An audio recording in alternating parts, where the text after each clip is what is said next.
Hello guys, আজকে দোল উৎসব, তাই তোমাদের সাথে মানুষ থেকে ধীরে ধীরে ভূত হয়ে ওঠার গল্প শেয়ার করব।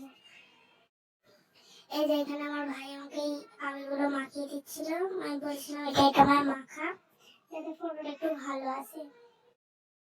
আমরা ফটোশুট করতে করতে আবার ক্লান্ত হয়ে পড়েছি, তাই আবার একটু খেয়ে নিলাম, মুড়ি খাচ্ছিলাম। জল রং আমাদেরকে বাড়ি থেকে এবারে কিনে দেয়নি, কারণ আগের বারে দুজনেরই গায়ে অ্যালার্জি বেরিয়েছিল। আমরা তো ভাই রং মাখবই, সেই জন্য আমার ভাইয়ের মধ্যে বিশাল বুদ্ধি। ও কি করেছে, আলতা, খুকুমনির নতুন আলতা ছিল বাড়িতে, সেই নিয়ে এসে জলের মধ্যে গুলে দিয়েছে, সেইটাতে আমরা চান করেছি ভাই দুজনে। রং আমরা মাখবই, মানে এরকম রং চলে না চান করলে ভাই, আমাদের এসে ভাই আসে না গলি টলি, এই রং আমরা মাখবই।